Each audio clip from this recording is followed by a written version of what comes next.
Assalamualaikum warahmatullahi wabarakatuh. Salam sejahtera untuk kita semua. Perkenalkan, saya Agus Widianto, dosen pada program studi Sarjana Terapan Mesin Otomotif Fakultas Vokasi Universitas Negeri Yogyakarta dengan NIDN 0016089401 dan NUPTK 7148772673130293. Pada kesempatan ini, saya akan menampilkan video pernyataan diri dosen untuk unjuk kerja Tridharma Perguruan Tinggi bidang pengajaran. Video ini menampilkan pelaksanaan pembelajaran pada mata kuliah material teknik dengan materi pengujian sifat mekanik 2, yaitu uji tarik. Mata kuliah material teknik bertujuan untuk mengantarkan mahasiswa agar mampu memahami konsep dasar material teknik meliputi material logam fero, logam non-fero, plastik, komposit, sifat fisik, sifat mekanik, sifat kimia, serta penerapan material pada komponen kendaraan. Oleh karena itu, mahasiswa perlu memahami bagaimana sifat mekanik suatu material diuji, dianalisis, dan digunakan sebagai dasar dalam pemilihan material otomotif. Pada pertemuan ini, mahasiswa diharapkan mampu: 1. Menjelaskan konsep dasar pengujian tarik sebagai salah satu metode pengujian sifat mekanik material. 2. Mengidentifikasi bagian utama spesimen uji tarik dan mesin uji tarik. 3. Menjelaskan hubungan antara beban, pertambahan panjang, tegangan, dan regangan. 4. Menganalisis kurva tegangan-regangan hasil uji tarik. 5. Menentukan parameter sifat mekanik material seperti tegangan tarik maksimum, tegangan luluh, regangan, modulus elastisitas, dan keuletan material. Selanjutnya, materi pembelajaran pada video ini mencakup beberapa pokok bahasan. Pertama, pengertian uji tarik dan fungsinya dalam pengujian material teknik. Kedua, prinsip kerja uji tarik, yaitu pemberian beban tarik secara aksial pada spesimen sampai spesimen mengalami deformasi dan akhirnya patah. Ketiga, bagian-bagian penting pada spesimen uji tarik seperti panjang ukur atau gauge length, penampang awal, daerah penjepitan, dan daerah patahan. Keempat, konsep tegangan dan regangan. Tegangan diperoleh dari perbandingan antara gaya tarik dengan luas penampang awal, sedangkan regangan diperoleh dari perbandingan antara pertambahan panjang dan dengan panjang awal. Kelima, pembacaan kurva tegangan-regangan meliputi daerah elastis, batas proporsional, titik luluh, daerah plastis, tegangan tarik maksimum, necking, dan titik patah. Capaian pembelajaran pada materi ini antara lain: 1.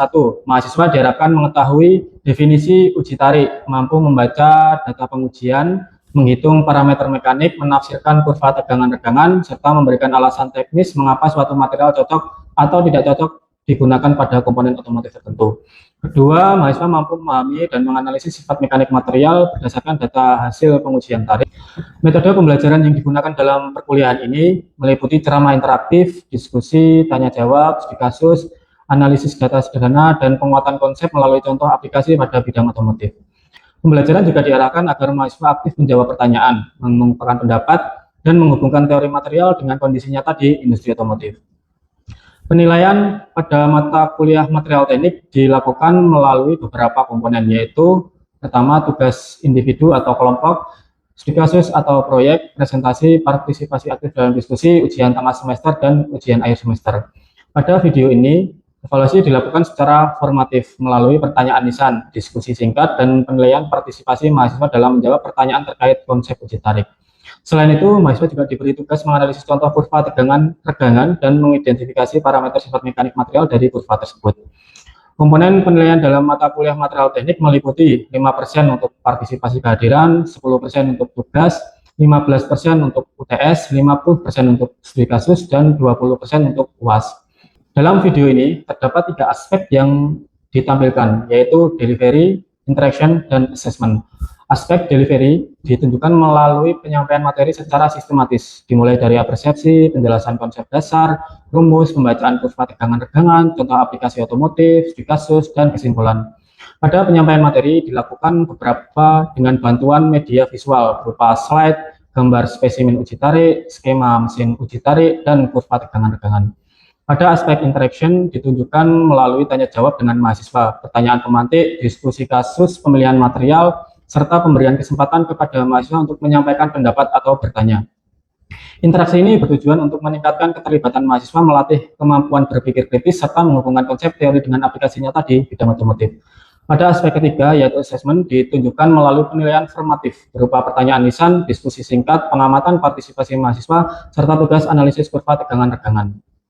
Asesmen ini bertujuan untuk mengetahui tingkat pemahaman mahasiswa terhadap konsep uji tarik dan kemampuan mahasiswa menginterpretasikan hasil pengujian material. Berikut ini video pembelajaran mata kuliah material teknik dengan materi pengujian sifat mekanik 2 yaitu uji tarik. Selamat menyaksikan. Baik, selamat siang. Assalamualaikum warahmatullahi wabarakatuh. Sebelum memulai perkuliahan pada siang hari ini, kita awali dengan berdoa terlebih dahulu. Berdoa menurut agama dan kepercayaan masing-masing dipersilakan. Berdoa tidak dibatasi. Untuk hari ini kita ketemu lagi di mata kuliah apa? Ya, material teknik ya. Jadi sebelumnya di minggu lalu kita sudah diskusi atau mempelajari terkait pengujian sifat mekanik pertama, yaitu uji kekerasan ya. Nah, untuk hari ini kita lanjutkan untuk pengujian sifat mekanik yang kedua, yaitu uji tarik. Namun sebelumnya kita presensi dulu ya, siapkan gadget masing-masing. Nanti akan saya buatkan token di Siakat ya.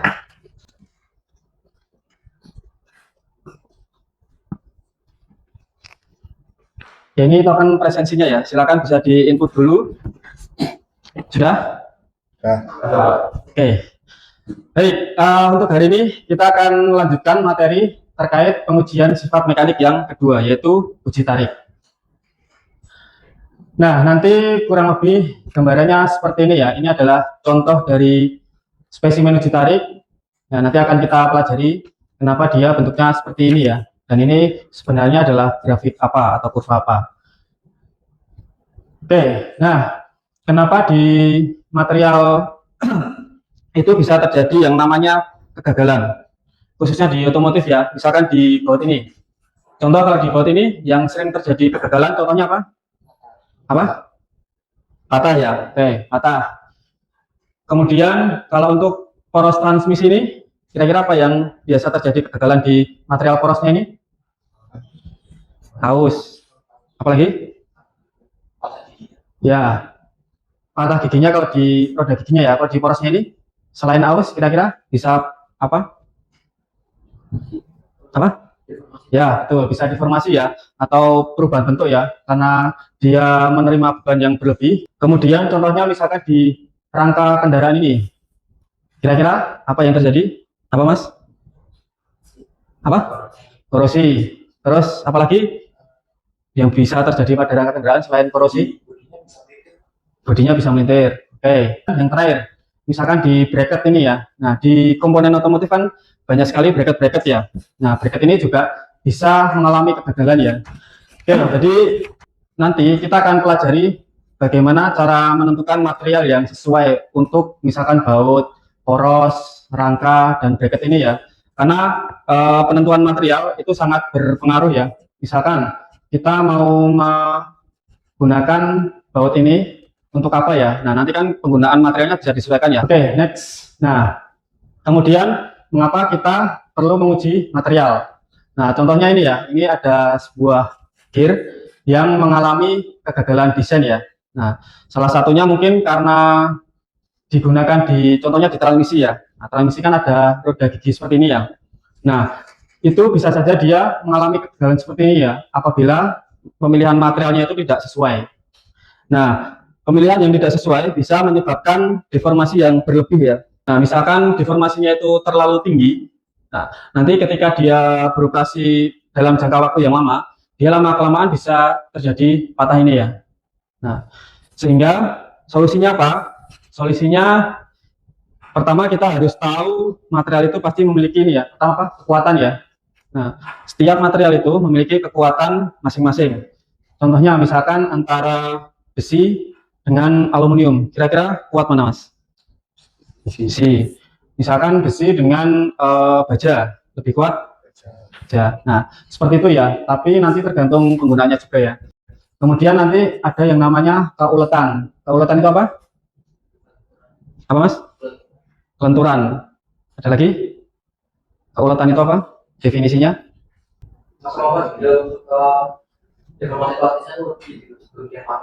Ya, betul. Ya. Ya, Jadi keuletan itu tadi yang disebutkan ya, dia itu ketika ditarik atau ketika menerima beban itu tidak langsung patah ya. Jadi material itu ulet. Jadi ulet itu dia seolah-olah ketika ditarik itu lama banget patahnya, atau ketika dia menerima beban itu lama sekali deformasinya. Nah itu yang disebut ulet. Kemudian kekakuan. Kalau kekakuan apa kira-kira? Contohnya ini, misalkan di pegas ya. Pegas kan juga bermacam-macam ya. Ada yang kaku, ada yang tidak kaku itu ya. Nah, kira-kira definisi kaku apa? Apa Mas? Itu apa? Gantinya. Bantingan apanya? Kalau tadi kan ada yang keras, ada yang lembut. Dari sekiranya itu kan untuk kalangan yang mengaruhi jadi kekakuan seperti ini. Ya, jadi tadi yang saya contohkan di gas ya atau per ya. Per kan ada bermacam-macam jenisnya ya. Nah, ada yang kaku, ada yang tidak terlalu kaku. Nah, itu penggunanya juga disesuaikan ya. Misalkan di standar kan juga ada pernya kan. Ya. Nah, itu nanti yang digunakan apakah yang kaku atau tidak. Nah, nanti itu berpengaruh di situ. Kemudian nanti ada kelentingan, ketangguhan, kekerasan, impact, sama fatigue. Nah, kekerasan kemarin sudah kita pelajari ya di uji kekerasan ya. Kemudian nanti kita akan fokus ke di sini ada kekuatan, kekakuan, kelentingan, sama ketangguhan. Nah, oke, jadi di material itu juga mengalami stres ya. Nah, jadi bukan kalian saja yang stres, tapi material juga bisa stres ya. Nah, nanti di material itu nanti ada yang namanya stres sama strain ya. Kalau di sini di material tegangan atau stres itu didefinisikan sebagai ini, intensitas gaya internal atau beban yang dirasakan oleh material. Nah, jadi material itu juga bisa mengalami stres ya. Contohnya, misalkan kalian punya batang besi gitu ya, kemudian di ujungnya dikasih beban, misalkan bebannya 1 kilo gitu ya. Nah, lama-kelamaan kondisi awal mungkin dia masih kuat ya, cuman misalkan ditinggal 1 hari, 2 hari, 3 hari, sampai 1 bulan mungkin sudah terjadi perubahan ya, dia akan semakin melengkung ya. Nah, itulah yang dinamakan dengan stres yang dialami oleh material tadi. Nah, nanti untuk rumusnya itu stres adalah apa? Simbol apa ini? Ini yang pernah lihat? Apa? Bukan, P kan gini ya. Ini namanya apa? Omega, bukan. Ini simbolnya sigma ya. Ya, sigma. Sigma sama dengan F dibagi A0 ya. Di mana F itu adalah gaya, sedangkan A0 adalah ya luas penampang. Nah, jadi di sini untuk mencari tegangan atau stres itu rumusnya adalah gaya dibagi dengan luas penampang. Nah, contohnya ini ya, nanti luas penampangnya itu adalah daerah cross section ini ya. Jadi ketika dipotong, ini adalah luas areanya. Ini misalkan bentuknya persegi, berarti nanti luasnya luas persegi. Kalau ini bentuknya lingkaran, berarti nanti luas lingkaran. Jadi disesuaikan kemudian simbol atau satuannya itu biasanya satuan awalnya adalah Newton ya. Nah, satuan dari apa namanya sigma atau stres itu adalah Newton per meter kuadrat kalau dalam satuan SI ya, karena kalau kita masukkan ini gaya kan dalam satuan Newton ya, sedangkan luas area itu nanti dalam satuan meter persegi. Jadi kalau dihubungkan nanti satuannya menjadi Newton per meter kuadrat, atau bisa juga diubah ke PA ya. PA itu apa? Ya, Pascal ya. Jadi satuan dari tegangan atau gaya itu adalah Newton meter kuadrat atau dalam satuan Pascal. Oke, kemudian yang kedua, selain tegangan ada juga yang namanya tegangan ya atau strain.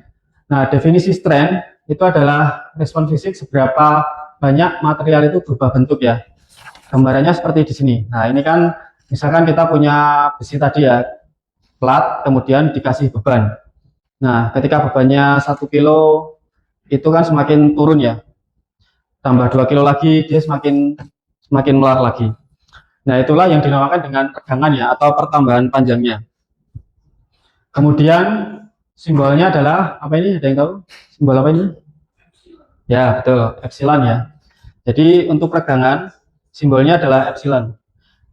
Rumusnya nanti adalah delta L dibagi dengan L0. Di mana delta L apa? Ya, perubahan panjang. Berarti rumusnya oke, bukan perubahan panjang. Berarti panjang akhir, ya kan? Panjang akhir dikurangi panjang awal ya. Misalkan L akhir dikurangi L0 ya, dibagi L0. Nah, delta L itu adalah selisihnya itu ya. Jadi misalkan di sini ya. Nah, L-nya itu kan ini ya. Kemudian di sini dikasih pemberat sebesar W ini. Nah, maka delta L ini adalah tambahan panjangnya tadi. Kemudian di sini, nah ini adalah mesin uji tariknya ya. Nah, di mana ada dua sensor yang digunakan. Nanti pertama adalah load cell di sini untuk mengukur gaya. Kemudian extensiometer untuk mengukur pertambahan panjangnya ini ya. Nah, jadi konsepnya ada dua sensor ini yang ada di alat uji tarik ini ya. Atau biasanya disebut universal testing machine. Nah, kemudian nanti spesimennya ini adalah spesimen untuk plat ya. Nah, nanti yang akan kita praktekkan di mata kuliah praktikum material teknik. Nah, platnya adalah seperti ini. Nah, kenapa dibuat seperti melengkung ini? Kira-kira kenapa? Kenapa nggak kotak aja gitu ya? Nah, kotak gini kan juga bisa ditarik ya. Kenapa harus dibuat ini gini? Nah, ya, kenapa? Mungkin supaya Mas, putus bisa di tengah-tengah. pas putus bisa di tengah-tengah. Ada yang punya pendapat lain? Hmm?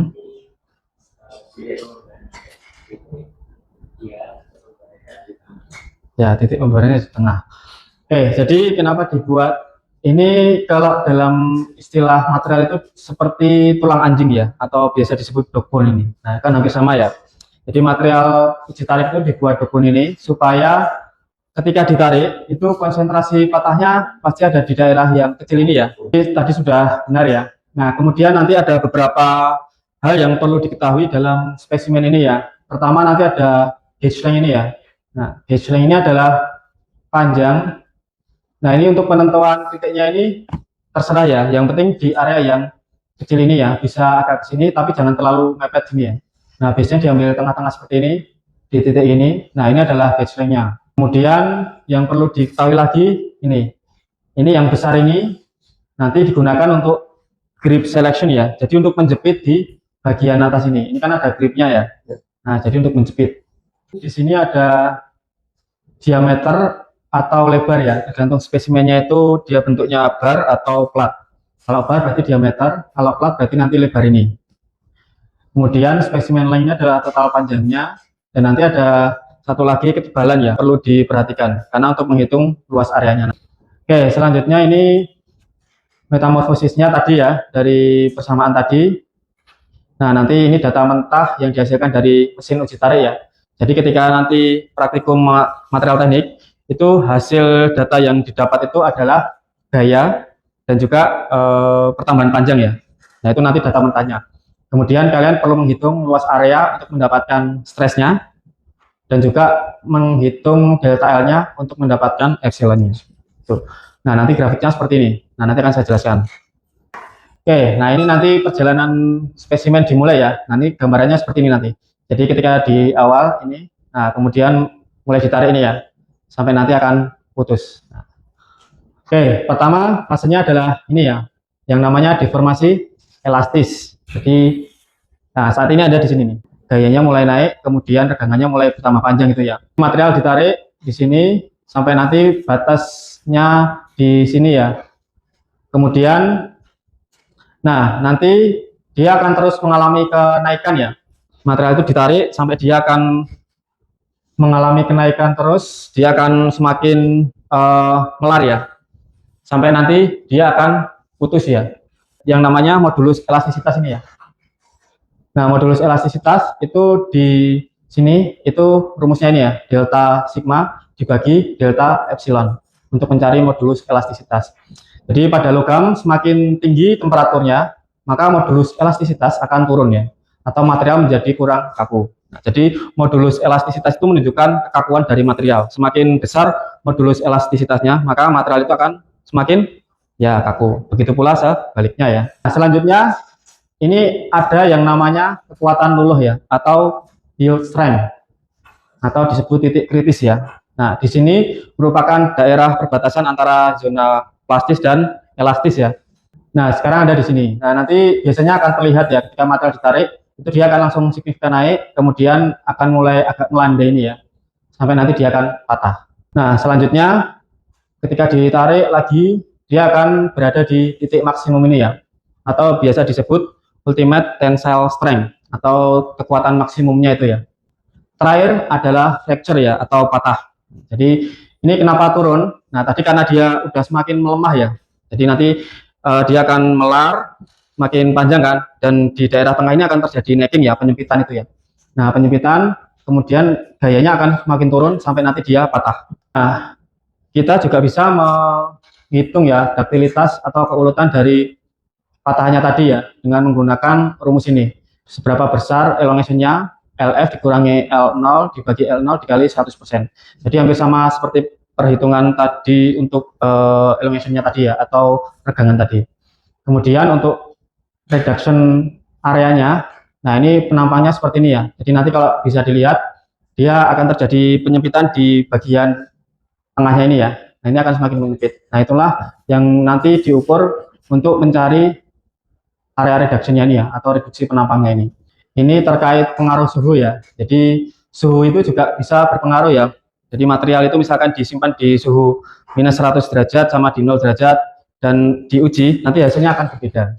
Nah, contohnya ini ya, di minus 200 dia cenderung stresnya tinggi ya, daripada yang di suhu 25 derajat atau di suhu tinggi. Jadi semakin kecil suhunya, dia akan semakin kuat, tapi dia akan apa namanya? Ya, cepat patah atau getas tadi ya. Kalau ini dia semakin ulet ya, walaupun kekuatannya lebih kecil. Nah, nanti tergantung kita mau pakai di komponen otomotif digunakan untuk apa ya. Kemudian nanti ada yang namanya kelentingan ya, atau resilient. Nah, resilient itu adalah ini ya, area UR ini. Jadi tadi kan ada yang namanya apa ini tadi? Yield strength ya, atau kekuatan luluh. Kemudian di sini ada epsilon J juga ya. Nah, area ini disebut dengan kelentingan ya, atau resilient, yaitu kapasitas material mengabsorpsi energi selama pembebanan elastis dan mengembalikannya 100% tanpa sisa saat beban dilepas. Artinya apa? Artinya ketika material ditarik tapi masih dalam zona ini ya. Jadi ketika beban dilepas, dia itu bisa menyerap energinya atau bisa kembali lagi ke bentuk awal. Kemudian ketangguhan. Nah, ketangguhan ini terkait dengan brittle sama ductile ya. Jadi material itu ada dua karakteristik ya. Kalau nggak brittle ya ductile. Brittle itu apa, Mas? Getas. Artinya berarti? Ya, getas itu apa? Kuat tapi ya mudah patah. Kalau yang ductile apa, Mas? Yang belakang? Ductile? Ya, ulat. Artinya berarti dia ya gampang patah ya. Jadi kalau diibaratkan ini ya, ada warna merah sama warna biru. Ya, warna biru ini adalah untuk yang ductile. Jadi ductile itu dia memiliki regangan yang panjang ya, atau memiliki regangan yang lebih tinggi. Tapi dari segi kekuatannya dia nggak terlalu besar ya. Cuman kalau brittle itu biasanya dia kekuatannya memang tinggi ya, tapi dia regangannya itu kecil ya. Jadi ketika misalkan dipatahkan gini langsung udah patah ya. Tapi kalau yang ductile tadi dia lama sekali buat. Di sini gambarannya tadi ya. Jadi dari awal itu start di sini ya. Nah, jadi kemudian ditarik sampai ke zona ini dulu ya. Tadi yang dinamakan dengan yield strength ya. Nah, yield strength tadi kemudian ditarik lagi akan berada di titik maksimumnya ya, gaya maksimum. Kemudian terjadi necking. Necking tadi adalah penyempitan tadi ya, penyempitan. Kemudian sampai akhirnya dia akan fracture ya, atau patah. Nah, di sini tadi ada dua zona ya, elastik sama plastik. Elastik tadi apa? Ya, elastis berarti artinya bisa kembali ke situ. Ya, bisa kembali lagi seperti semula ya ketika gaya dilepaskan. Kalau plastik tidak bisa kembali semula lagi ya. Jadi ketika gaya dilepaskan sudah di area ini, itu tidak akan bisa kembali lagi ya. Jadi misalkan dia sudah melar ya, sudah melar gitu aja. Kalau yang di sini masih bisa kembali lagi. Oke. Nah, ini saya ada case tadi ya. Di sini saya butuh material untuk bracket kendaraan ini ya. Nah, kondisinya adalah bracket otomotif akan menerima beban dinamis, guncangan lubang, jalan, dan getaran mesin berlubang. Saya ada 2 kandidat material ya. Nah, nanti silakan bisa pilih ya. Kira-kira lebih cocok yang mana? Kandidat yang A itu saya menggunakan baja keras. Sifatnya adalah UTS-nya sangat tinggi, elongation-nya mendekati 0. Resikonya jika terkena beban kejut mendadak dari lubang, material tidak memberikan peringatan dan langsung patah. Yang kandidat B, paduan logam yang ulet, jadi UTS-nya sedang, elongation-nya tinggi atau tambah gitu ya. Keuntungannya menyerap energi tumbukan dengan deformasi plastis, bengkok sedikit tanpa terputus. Nah, kira-kira bracket mana yang cocok untuk material mana yang cocok untuk membuat bracket ini? Coba Mas yang belakang ini. Ya. B. Alasannya? Karena itu lebih bisa dan resikonya hanya bengkok sedikit tanpa terputus. Oke. Yang depan Mas Agus, kira-kira? B juga. Alasannya? Karena itu kan kunci lingkungannya kan memang dinamis, bisa berjalan dan juga. Ya. Nah, untuk keuntungan berkaitan dengan lingkungan, itu bukan dengan deformasi plastik. Kalau hanya dengan itu nggak masuk kata Pak. Oke. Ya. Oke, jadi kita lihat. Nah, jadi kandidat yang dipilih yang B ya. Nah, jadi udah benar, udah bisa menentukan ya. Desain struktur kendaraan mensyaratkan mekanisme ketebalan berupa deformasi visual ya sebagai peringatan dini, bukan patah mendadak ya. Kalau yang ini dia memang UTS-nya tinggi ya, tapi ketika ada beban dinamis yang terus-menerus, dia itu nanti langsung patah gitu ya, mendadak patah, dan itu sangat berbahaya ya. Berbeda dengan yang B ini. B ini mungkin masih ada yang namanya deformasi visual ya, misalkan melengkung atau terjadi perubahan bentuk, jadi nggak langsung patah. Nah, itu bisa kita sebagai peringatan ya, oh ini udah saatnya ganti gitu ya. Nah, baik gitu. Untuk kesimpulan pada pembelajaran hari ini, pertama terkait uji tarik. Jadi uji tarik itu adalah metode pengujian mekanik dasar untuk mengetahui kemampuan material dalam menerima beban tarik hingga mengalami deformasi dan patah. Kemudian hasil uji tarik digunakan untuk menentukan parameter penting material tadi ya, seperti tegangan luluh atau yield strength, kemudian tegangan tarik maksimum, tadi UTS tadi ya, ultimate tensile strength, tegangan, modulus elastisitas, dan juga keuletan. Kemudian tadi juga sudah saya jelaskan terkait kurva tegangan-tegangan tadi ya, di mana material itu dari ditarik awal, kemudian sampai dia putus tadi. Nah ini ya, elastis, plastis, snaking hingga patah atau putus tadi. Kemudian dalam bidang otomotif, hasil uji tarik menjadi dasar penting dalam pemilihan material komponen kendaraan agar aman, kuat, andal, dan sesuai dengan kondisi kerja. Kemudian pemilihan material tidak hanya mempertimbangkan kekuatan tarik tertinggi, tapi juga keuletan, ketangguhan, faktor keamanan, proses manufaktur, dan juga aplikasi. Ada yang mau ditanyakan dari pertemuan hari ini? Sudah cukup? Ya, silakan. Untuk pengujian beberapa material itu kan sudah dilakukan oleh orang. Ya. Kekuatan aluminium Oke. Ya. Jadi untuk kekuatan material misalkan yang sudah ada di pasaran ya, aluminium, baja, besi, itu sebenarnya dari vendor itu mereka sudah nguji ya. Jadi sudah nguji, sudah kalau yang sudah bersertifikat ya, harusnya sudah ada mechanical properties-nya ya, baik itu dari kekuatan tarik, kekerasan, kemudian impact-nya, itu harusnya sudah ada database-nya ya. Pertemuan hari ini, minggu depan kita lanjutkan untuk pengujian sifat material yang ketiga, yaitu terkait uji impact ya. Baik, kita tutup pertemuan hari ini dengan berdoa. Berdoa menurut agama dan kepercayaan masing-masing, dipersilakan. Cukup. Terima kasih atas perhatiannya. Kurang lebihnya dari saya mohon maaf. Wassalamualaikum warahmatullahi wabarakatuh. Demikian video pernyataan diri dosen untuk unjuk kerja Tridharma Perguruan Tinggi dalam bidang pengajaran. Terima kasih atas perhatiannya. Wassalamualaikum warahmatullahi wabarakatuh.